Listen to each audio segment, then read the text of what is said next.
Hugo Miguel Brezano, más conocido por Nahuel Moreno, fue uno de los principales dirigentes del trotskismo latinoamericano.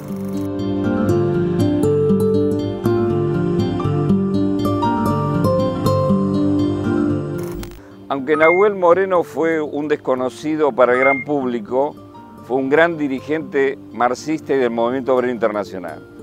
Nació en Argentina el 24 de abril de 1924 y dedicó prácticamente toda su vida a acompañar las luchas obreras y populares. Fue siempre un internacionalista. En eso siguió a muerte a Lenin y Trotsky. Ayudó a construir organizaciones en todas partes del mundo.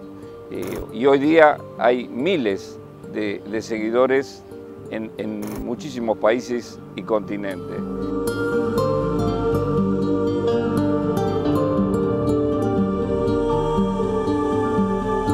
Empezó a militar en política 2 o 3 años después del asesinato en México de León Trotsky en 1940. Tenía 18 años, plena Segunda Guerra Mundial y antes de la llegada de Perón al gobierno en Argentina. Dentro del movimiento trotskista, Moreno fue dando forma a una corriente caracterizada por su permanente ligazón a las luchas obreras, campesinas y populares del continente. La obsesión de Moreno fue siempre intentar luchar para que el trotskismo saliera de la marginalidad y se construyera en las luchas y en el movimiento obrero y popular. A principios de los años 40, el trotskismo argentino se limitaba a grupos dispersos, más centrados en debates y tertulias en bares que a militar políticamente. Y el Café Tortoni era el lugar de reunión de un grupo de intelectuales que adherían al trotskismo. Algunos venían de corrientes socialistas, otros venían del trotskismo más genuino, entre los que sobresalía la figura de Quebracho, que era el hijo de un expresidente de la Argentina, de Agustín P. Justo, Liborio Justo. Quebracho es el que bautiza, entre paréntesis, a Hugo Brezano Capacete. Hugo Miguel Brezano Capacete es el nombre completo de Nahuel Moreno. Lo bautiza Nahuel, que quiere decir, en araucano quiere decir tigre. Moreno abandonó muy pronto a Quebracho y rompió con el trotskismo intelectual. Moreno ve que con el grupo no se avanzaba y hacia el año 43 escribe un trabajo que se titula El Partido, con el cual él plantea la necesidad de ir hacia el movimiento obrero, que el trotskismo no podía ser nunca un grupo de intelectuales de café, y empieza a dar pasos concretos hacia la organización de un grupo, digamos, político práctico. Rápidamente se ligan a la clase obrera en el gremio textil y del vestido de fábricas de Villa Crespo y La Paternal. Se conectan con las primeras empresas y el primer trabajo obrero que estaba ahí en la zona de Villa Ortúzar, La Paternal, Chacarita, donde había varias fábricas textiles, entre las que una de las más importantes era Grafa. Grafa todavía creo que existe, que digamos la marca especial de ropa para trabajadores. Grafa era una empresa textil muy importante con mucha mano de obra femenina. Y aquí es donde inicia el trabajo práctico el grupo de Moreno. En 1944 actúan desde afuera en la huelga de Grafa. Las reuniones se hacían en la pizzería Napoli. En ese periodo justamente se suma Rita, conocida por todos nosotros los de la vieja guardia del PCT como Rita o Ritota, porque después hubo otra compañera que fue llamada Ritita. Y Ritota fue la compañera de toda la vida, con quienes tuvieron 2 hijos, Eleonora y David, ¿no? En enero de 1945 se da el gran salto. Van a la huelga del Anglo Ciabasa de unos 12.000 obreros.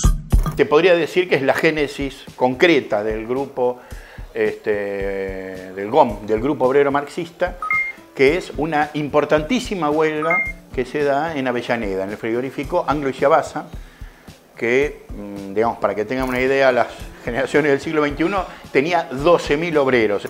Fue su primera gran prueba de fuego. El legendario dirigente obrero trotskista Mateo Fossa les aconsejó hacer una colecta de apoyo y no dar línea. Mateo Fossa les dijo algo que después casi fue una ley del morenismo: no vayan a dar línea. pónganse al servicio de la huelga, junten dinero, junten víveres, apoyen. Y se presentan al día siguiente en la huelga, habían reunido 500 pesos, que era una suma considerable.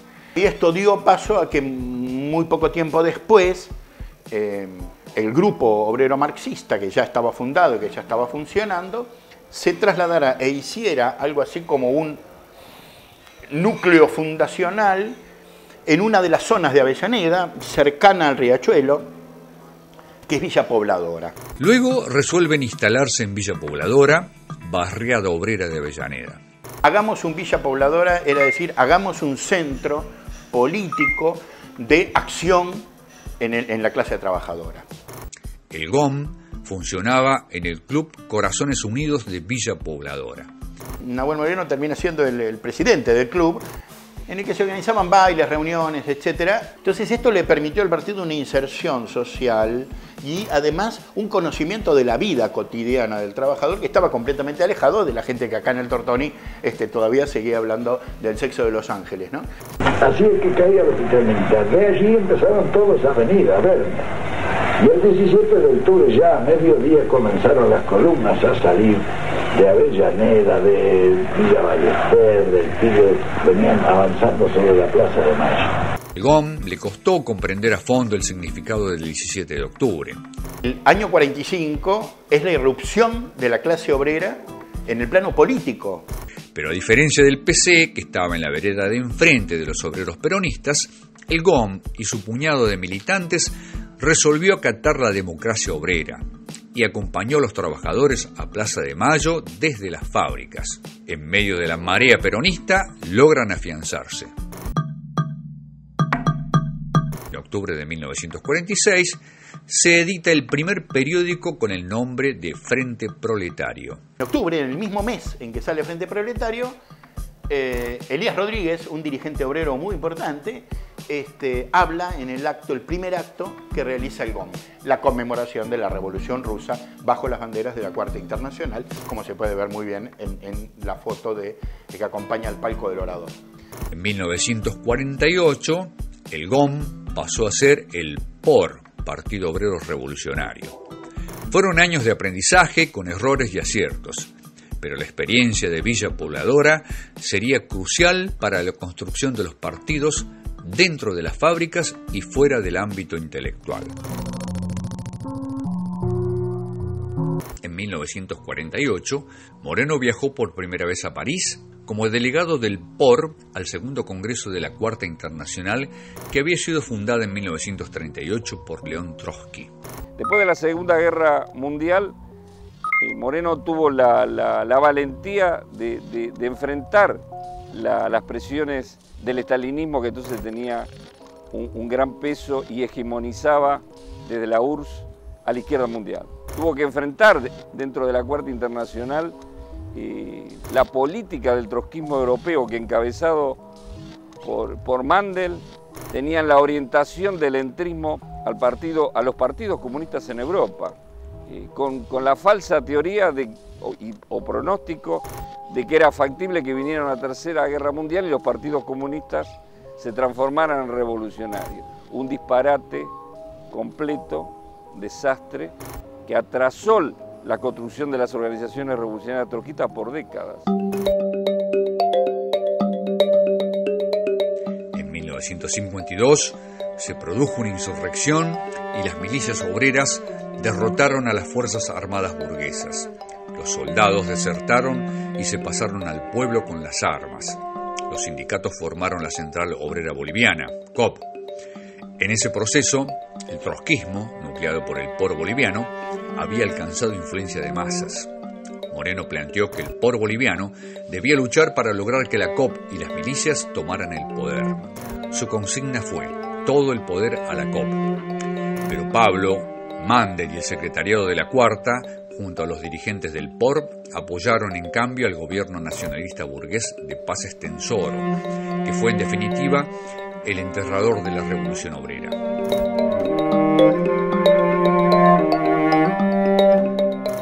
Moreno asimiló la novedad de la Revolución Cubana. Reconoció y saludó la existencia del nuevo Estado obrero, el primer país que se declaraba socialista en Latinoamérica. Nosotros consideramos que esta fue una revolución hecha por el pueblo. Fidel Castro y el Che pasaron a encabezar un movimiento latinoamericano que ganó a la mayor parte de los mejores luchadores. Creyeron encontrar en el foco guerrillero un atajo, una vía más corta y segura para la revolución. Moreno también tuvo la fortaleza de no ceder, que el único camino, la salida fácil era el foco guerrillero. Por eso cuando en la Argentina y América Latina gran parte de la izquierda se iba a la guerrilla rural, Moreno nos orientaba a ir al movimiento obrero, en las buenas y en las malas. Moreno acompañó directamente la experiencia de sindicalización campesina y toma de tierras que encabezó el trotskista Hugo Blanco. Fui a la federación, me di cuenta que era una federación más artesanal que obrera, porque casi no había fábricas en el Cusco, y que la vanguardia estaba en el campesinado de la convención. Bueno, toda la política del partido, por supuesto, era dirigida por los compañeros de allá, a quienes respetaba mucho, ¿no? Que eran Moreno, el Vasco, todos ellos, ¿no? En agosto de 1961, Moreno se entrevista con el Che en Punta del Este en medio de la reunión del Consejo Interamericano Económico y Social, CIES, de la OEA, para solicitar ayuda de Cuba a Hugo Blanco, pero lamentablemente no tuvo eco. Moreno hizo un duro debate con la teoría del Che Guevara de la guerra de guerrillas. Pese a ello, un sector del partido de Moreno rompió con él y se adhirió a la teoría del foco guerrillero, entre ellos el Vasco Bengoechea. La mayor parte del trotskismo mundial, desde la distancia, se fueron pasando a apoyar y a adorar los métodos y la política del castrismo. Moreno se quedó casi solo resistiendo ese vendaval y polemizando con todos ellos. Septiembre de 1978. Estalla la insurrección nacional conducida por el Frente Sandinista con la participación masiva del pueblo. Moreno tuvo el acierto y la audacia de impulsar la formación de la Brigada Simón Bolívar, una brigada de combatientes voluntarios. Había colombianos, mexicanos, costarricenses, argentinos, incluso hasta un alemán. Los trotskistas éramos minoría. La brigada actuó en el Frente Sur, tuvo muertos, tuvo heridos. También formamos una columna que la encabezaba yo, que tomamos en el Atlántico, en la costa atlántica, la ciudad de Bluefield. Moreno también en esto mostró su audacia, pero también su flexibilidad. Justamente estuvo siempre contra la política de la guerrilla y del foco guerrillero, pero en este caso no era un foco guerrillero, sino que era una insurrección popular de masas y una guerra civil. El criterio de Moreno y la orientación fue seguir el ejemplo de Trotsky en la Guerra Civil Española, o sea, actuar en el mismo frente, pero con una política independiente del sandinismo. Ellos nos terminan expulsando porque nosotros formamos, después del triunfo de la revolución, sindicatos donde defendíamos que fueran autónomos del gobierno. Proponíamos que se profundizara la reforma agraria, que no hubiera ministros burgueses en el gobierno y que se avanzara en el socialismo. Lamentablemente, Fidel Castro dio la famosa consigna: no hagan una nueva Cuba. Y Daniel Ortega, el sandinismo, terminó haciendo un gobierno de colaboración de clases y inmediatamente la realidad demostró que eso iba al fracaso total. Y hoy día Nicaragua, incluso bajo una nueva presidencia de Daniel Ortega, es uno de los países más miserables y más pobres de América Latina. En 1982 formó una corriente internacional que se transformó rápidamente en lo más dinámico del trotskismo latinoamericano de aquellos años. Lo de Venezuela era un caso importante, digamos, ¿no? Y además que tenían cuadros importantes y entre ellos un dirigente sindical, que fue Orlando Chirino. Recuerdo que conocí a Nahuel Moreno en una escuela de cuadros realizada en Venezuela por allá por el 82 me dejó marcado en 3 o 4 cosas importantes. En primer lugar, todo el internacionalismo, el compromiso de la militancia internacional. En segundo lugar, una discusión bien importante sobre el trabajo que hacíamos en el movimiento obrero venezolano. En tercer lugar, también muy importante la insistencia de hacer equipo, de que siempre era muy importante el trabajo en equipo, la democracia, tener paciencia y decir todo lo que uno pensaba. Eso me impresionó enormemente. Es decir, él tiene un acercamiento amistoso, preocupándose por la situación real de los compañeros, de su vida de pareja, de sus familiares, tratando de entenderlos, de cuál era su dinámica, de cómo podían realmente integrarse a la militancia, cómo podían... Esto lo vi con muchos compañeros. Físicamente lo conocí cuando estuvo detenido acá en el penal del Lurigancho. Lo fui a visitar con los compañeros que contactamos de la organización. Para mí precisamente fue me rompió esquemas, porque con la fama que tenía el compañero yo pensaba en encontrar pues el esquema que uno se hace de los dirigentes iniciales, de los grandes dirigentes inicialmente, ¿no? Y cuando resulta que lo conozco, era un tipo muy sencillo. Es más, yo me había incluso preparado para poder escuchar la clase magistral que podía darme ese alto dirigente. Y fue al revés. La clase magistral me la hizo sacar a mí, porque con sus preguntas me metió y me envolvió de tal manera que al poco rato estaba yo ya hablándole de todos los problemas que había en el Perú y que tampoco eran desconocidos para él. Estou chegando de uma marcha de servidores estaduais contra o pacote de maldades do governo. Foram quase 6 horas de luta. Isso me lembra muito bem quando em 80 entrei na Convergência Socialista, depois tive a oportunidade de conhecer Moreno, simples, um grande dirigente, mas que me ensinou que luta de classe se faz à porta de fábrica, nas ruas e não em gabinete. Por isso me sinto assim feliz de ter conhecido Moreno, um grande dirigente e ao mesmo tempo uma pessoa simples, uma pessoa na verdade que não se mostra como grande dirigente, mas sim como companheiro de luta. E isso para mim até hoje eu guardo essa lembrança de Moreno. El surgimiento del peronismo llevó a que Moreno hiciera uno de sus principales aportes políticos al analizar correctamente el fenómeno del peronismo. Moreno tuvo la gran capacidad y audacia de construir, de iniciar la construcción de una corriente obrera revolucionaria en la Argentina en el momento del auge del nacionalismo burgués, del peronismo. Moreno analizó que luego de la Segunda Guerra Mundial existía a escala continental un plan de colonización yanqui y que el peronismo era un movimiento nacionalista burgués que tibiamente ejercía una resistencia a la entrada del imperialismo norteamericano, mientras sectores trotskistas como Abelardo Ramos o Posadas capitulaban al peronismo. La corriente que encabezó Moreno supo prever el golpe gorila pro-yanqui del 55. Y lo hicimos con políticas de intervenir en las huelgas obreras, en la resistencia obrera a la libertadora de Aramburu, cuando el resto de la izquierda se hacía gorila.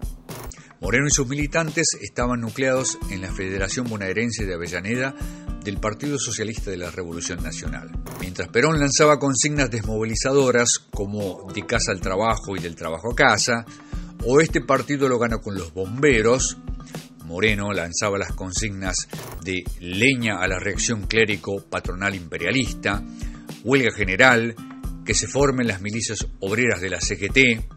En 1957, el movimiento obrero comenzaba a recuperarse de la derrota sufrida con el triunfo del golpe del 55 y empezó a levantar cabeza. Moreno convocó a ser parte de la resistencia obrera. En un folleto señalaba que la tarea fundamental de entonces pasaba por la reorganización del movimiento obrero para recuperar los sindicatos.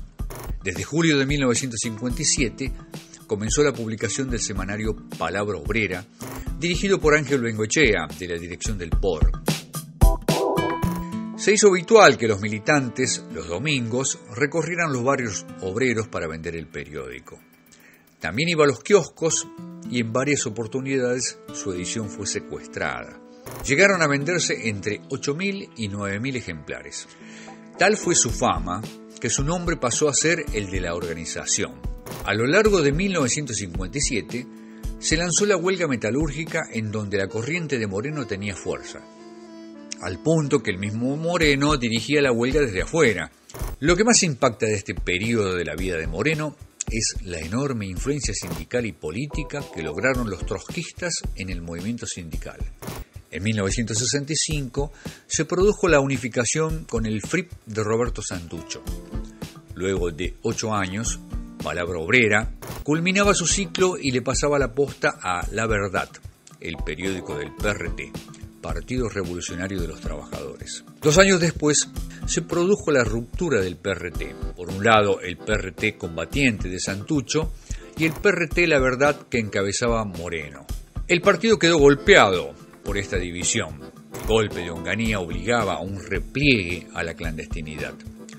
Moreno resistió la presión guerrillerista y empujó al partido a ir nuevamente a estructurarse en el movimiento obrero.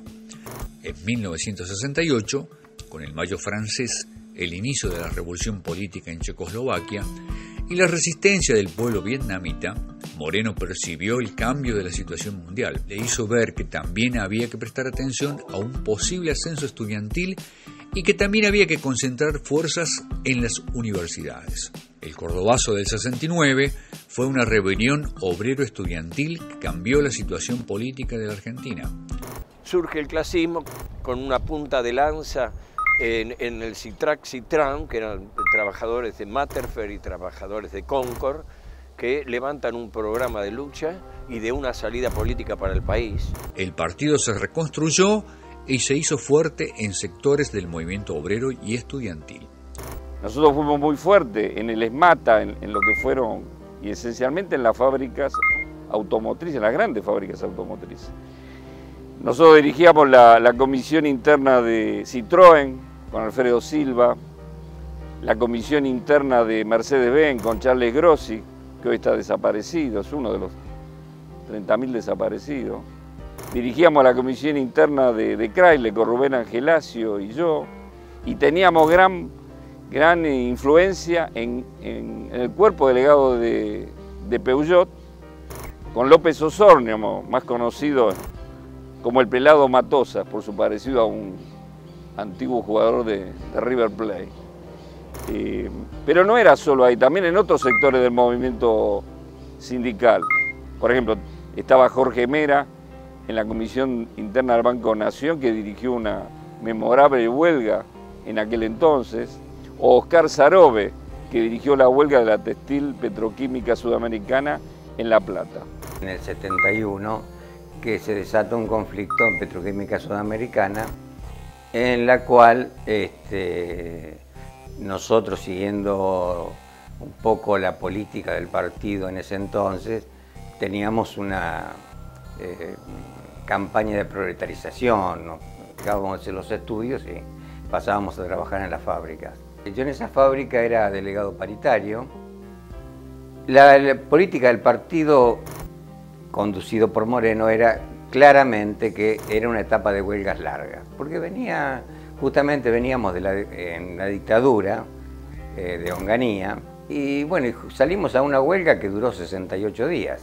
Todo eso lo aguantamos con nuestro propio esfuerzo, o sea, con un fondo de huelga que habíamos establecido, hacíamos colectas con la ayuda de los estudiantes, ganamos un aumento, laudó el gobierno un aumento del 50% porque la patronal se negaba a todo tipo de negociación. Luego del segundo Cordobazo y del Tucumanazo, Moreno tuvo la correcta y audaz visión que se iba a un gran cambio en el país, que la dictadura se caía y que se podía venir una convocatoria a elecciones, incluso con Perón. Toda esa elaboración se condensó en el trabajo que se llamó Después del Cordobazo. Moreno era un apasionado de la unidad obrero estudiantil, ¿no? Moreno, dirigiendo el PRT La Verdad, plantea que esta oportunidad es una oportunidad que hay que aprovecharla y que, digamos, incluso es factible aparecer con locales, se presentan como cooperativa obrera estudiantil o cooperativa estudiantil en realidad. Con esta cobertura, bueno, el partido, por ejemplo, daba cursos de marxismo, tenía reuniones en las que, digamos, funcionaban los equipos partidarios. En 1972, Moreno concretó la unificación con el Partido Socialista, que encabezaba Juan Carlos Coral, y se constituyó el PST. El Partido Socialista de los Trabajadores, dirigido por Nahuel Moreno, tomó la delantera en este aspecto. La fórmula que presentó el partido ante las elecciones, la fórmula Coral-Páez, fue la segunda fórmula. La primera fórmula anterior, contra Cámpora, fue Coral-Nora Schiapponi. El PST creció y se extendió a todo el país, con 50 locales. Editaba el semanario Avanzada Socialista. El periódico sale justo en marzo del año 72, Avanzada Socialista, el periódico del partido, el nuevo periódico, que reemplaza al viejo periódico de La Verdad.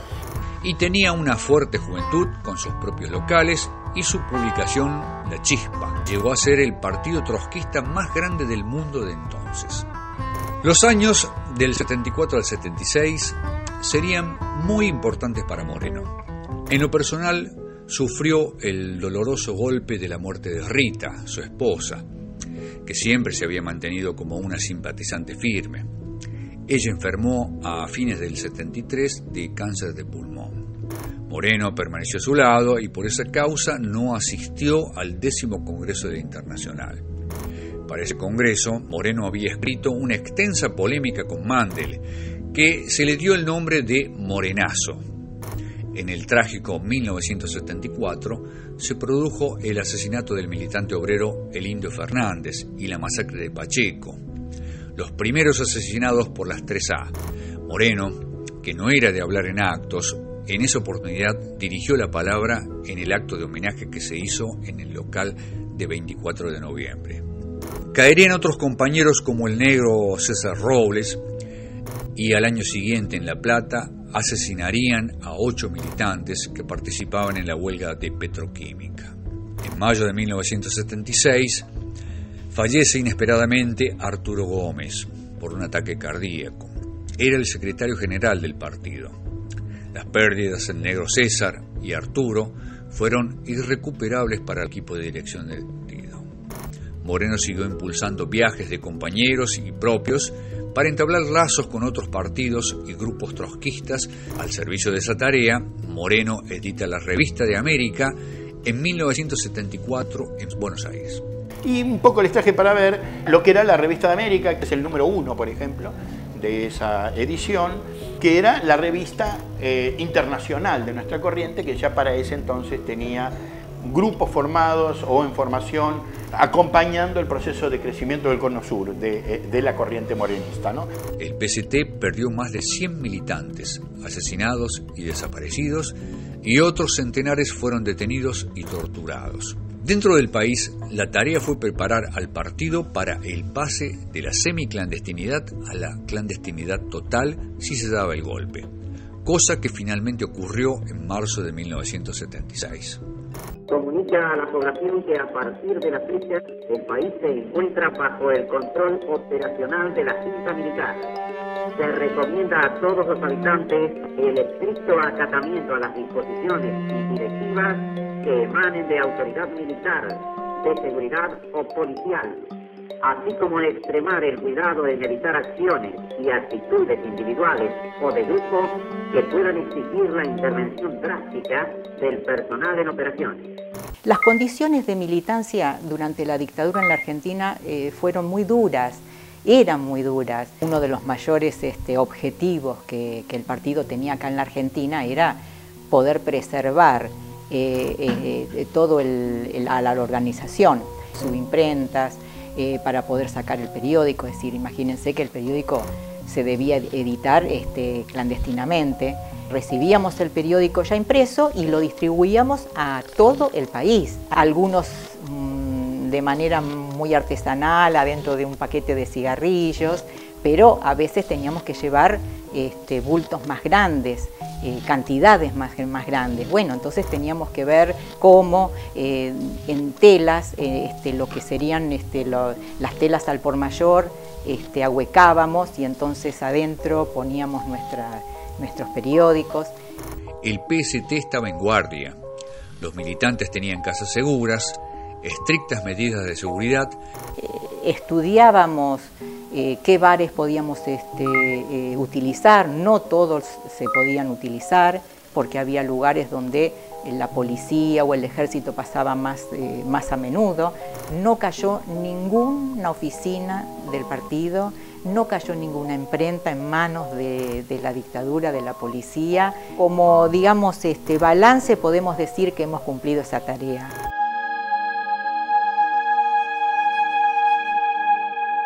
El golpe genocida obligó a Moreno a concretar la decisión de irse del país, junto a otros dirigentes y compañeros. Había un plan de la dirección argentina para trasladar una parte de la dirección y el trabajo internacional, en principio, a Venezuela. Y resultó que justo en las vísperas del golpe, por ahí, el gobierno venezolano cerró la entrada. Conclusión, nos fuimos a Colombia, a Bogotá, donde teníamos el apoyo de los compañeros del bloque socialista que habían ingresado a la Cuarta Internacional el año anterior, una cosa por el estilo. Después fue su segunda esposa Amelia, con Clarita chiquita, y allá después nació Arturo. Después viajó David, el hijo mayor.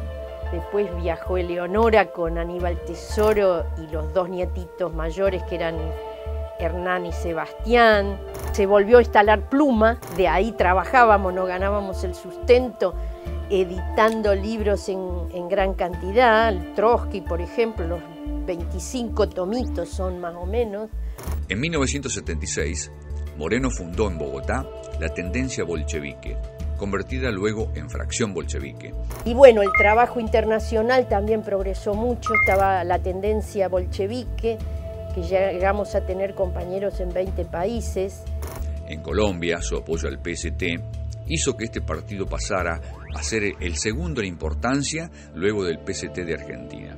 Fuimos trasladando unos cuantos, allá el ritmo de trabajo de él también seguía siendo muy fuerte. Por un lado, la situación en Colombia era de bastante ascenso, el bloque socialista estaba creciendo. En el 77 se fundó como PST, y bueno, unos compañeros entrañables que durante todos aquellos años nos dieron el albergue. Laura Restrepo, conocida novelista colombiana, siempre ha tenido un recuerdo grato y cariñoso de haber militado en la corriente de Nahuel Moreno, en Colombia y Argentina. Honestamente, para bien o para mal, yo no sería la persona ni la escritora que soy sin aquella formación en el PST argentino, dijo alguna vez. En otro momento, en 1976, llegó a Bogotá un grupo de exiliados argentinos, que eran los troscos de Nahuel Moreno, e hicieron una pequeña colonia de exiliados de la dictadura. Nosotros, que éramos socialistas, entramos en contacto y a través de ellos conocimos el pensamiento de Trotsky, que yo no conocía, y un método de trabajo y de militancia como actividad sistemática profesional.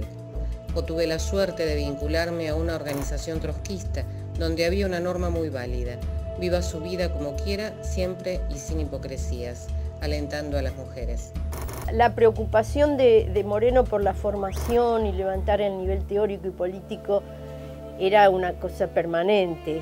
Él hizo la escuela teórica tradicional nuestra, de temas de marxismo, economía, lógica, revolución permanente, por primera vez en el verano del 65-66 en el PRT. Incluso personalmente él se involucraba, podía agarrar a 3, 4 estudiantes que pintábamos como cuadros y darnos curso él sobre la historia del trotskismo, lo que fuera. Y nos hacía estudiar seminarios de la ciencia de la lógica de Hegel, a Piaget, Jean Piaget, que no estaba todavía traducido a la epistemología al español. Durante el exilio siempre mantuvo el contacto con la dirección argentina. Y bueno, otra actividad y preocupación era, lógicamente, el partido argentino, ¿no? que se construía en condiciones de extrema represión, de extrema clandestinidad. Para una reunión con la dirección argentina en el año 78 fue que viajó, para una segunda reunión, viajó a San Pablo y fue preso junto con toda la dirección brasilera. Ahí fue un momento muy difícil porque la dictadura brasilera lo podía entregar a la dictadura argentina, entonces se hizo una campaña muy fuerte internacional que toda la cuarta internacional apoyó, con diputados de Colombia, con diputados de Portugal, y además no tenía todavía la visa de residente de Colombia, pero exitosamente se logró que de Brasil le permitieran volver a Bogotá. Moreno percibe que la dictadura cae por una movilización revolucionaria y que se abre una nueva oportunidad en Argentina y el Cono Sur. Luego de la Guerra de las Malvinas, la dictadura militar comienza a caer. En julio de 1982, la Dirección Internacional aprueba su propuesta de retornar a la Argentina. Ahí me dan la tarea a mí para hacerlo traer del exterior. Mi propuesta es traerlo de Uruguay a la Argentina, es lo que en esas circunstancias hacemos.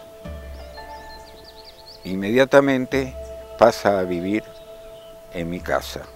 Solo unos pocos de la Dirección Nacional sabían que Moreno ya estaba clandestino en Buenos Aires.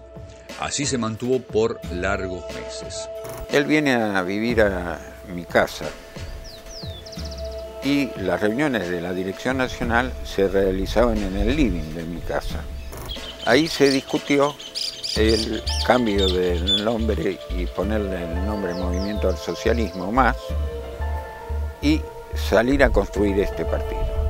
La forma de lanzarlo fue a través de una convocatoria pública que fue la convocatoria a formar el Movimiento al Socialismo. Esta convocatoria salió como una solicitada en el diario de mayor tirada en Buenos Aires, va con la firma de un prestigiosísimo escritor, Luis Franco,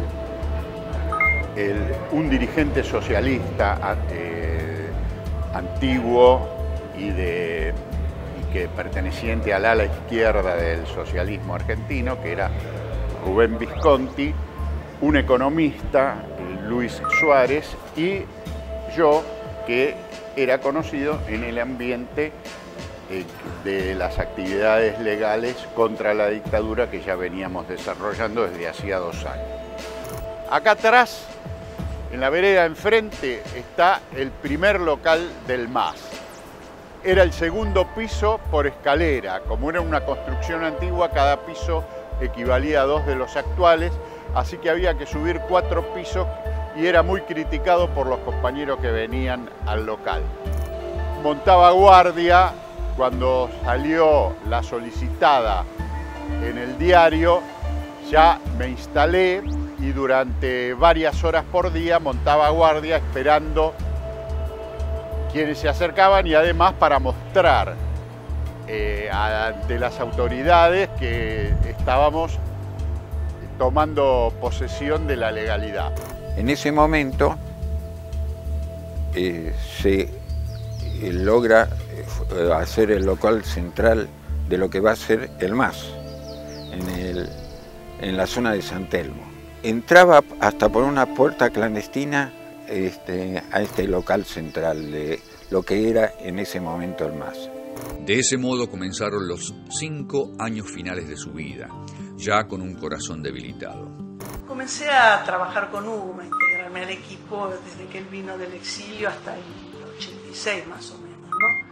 Y lo que me llamaba siempre la atención era la manía de él o la preocupación por escuchar, por preguntar y escuchar mucho a los cuadros, a los militantes, a los dirigentes, a todo el mundo.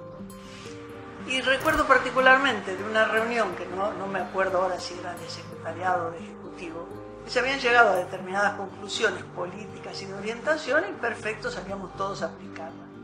A la mañana siguiente él viene y nos reúne a todos de nuevo. Y dice, no, me parece que la política que deliberamos, que votamos ayer no estaba bien. Hay que hacer esto, esto y esto, me parece que esta es mejor. realmente nos quedamos sorprendidos, entre otras cosas porque él había sido fundamental en la elaboración de la política anterior. Y cuando él vio nuestro asombro nos dijo, pero ustedes tienen una mentalidad burocrática, les gusta recibir órdenes y no pensar.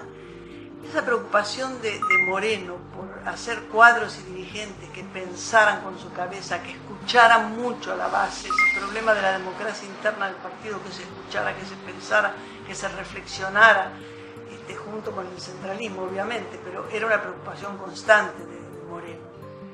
Por eso creo que lo recordamos y lo vamos a seguir recordando construyendo el partido y la Internacional. La discusión sobre las tesis mundiales tiene ese eje fundamental, compañero, que es poner en tensión a toda nuestra organización internacional a través de una alerta, de un llamado, que es en todo el mundo hay cada vez más oportunidades para el programa, el único programa y la única teoría de la revolución socialista internacional y nacional, que es nuestro programa trotskista.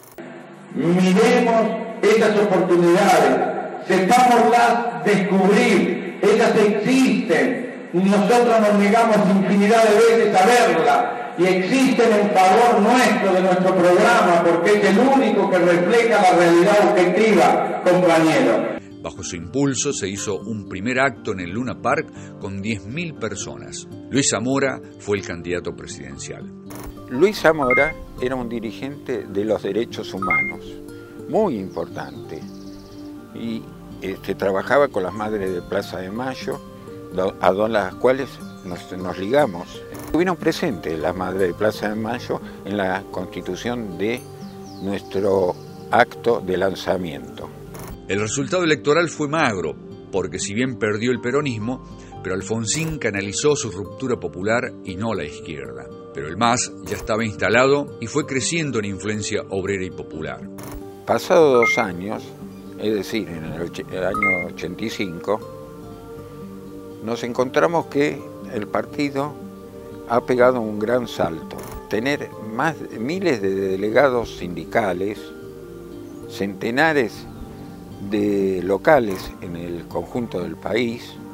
Ante esa situación, la Dirección Nacional, el que la encabeza Nahuel Moreno, se le ocurre llamar a un nuevo gran acto, que a diferencia del anterior, lo llamamos en una cancha de fútbol. El 1 de mayo de 1986 se da otro salto. El MAS y el PC hicieron un acto conjunto en el estadio de fútbol de Ferro, con las tribunas llenas. Cuando la mayoría de los asistentes ovacionaron a Zamora, el viejo, como nosotros lo conocíamos a Nahuel Moreno, se emociona mucho ante esta situación, ante este salto tan gigantesco que se produce el partido. Y se emociona tanto que se tiene que retirar. Compañeros, se va a acercar a saludar, que acaba de llegar en este momento, el compañero Nahuel Moreno.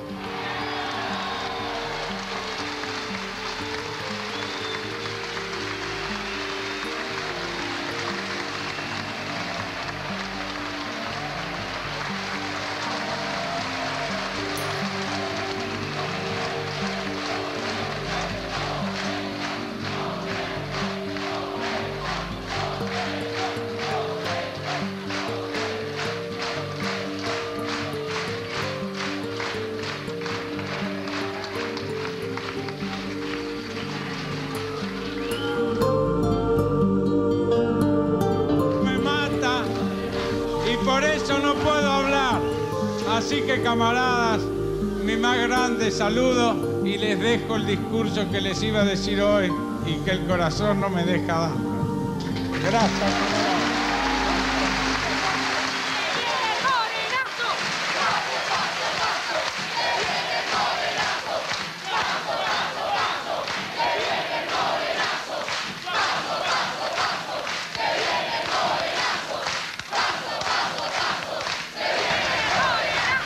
Casi 40 años después de que empezó a militar Moreno, se dio cuenta que uno de los problemas fundamentales que sufría nuestro país era el problema de la deuda externa.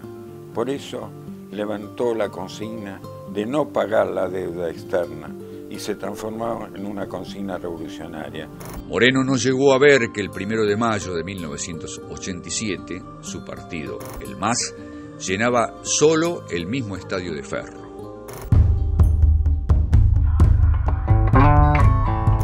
Lamentablemente, Nahuel Moreno murió prematuramente el 25 de enero de 1987.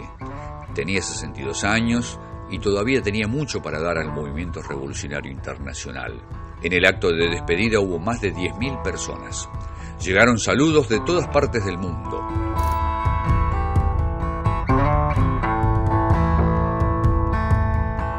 Como enseñaba Moreno, solo la clase trabajadora y los sectores populares en el poder podrán producir un cambio de fondo, y que para ello sigue vigente la lucha de Nahuel Moreno por la construcción de una dirección socialista revolucionaria en cada país y en el mundo.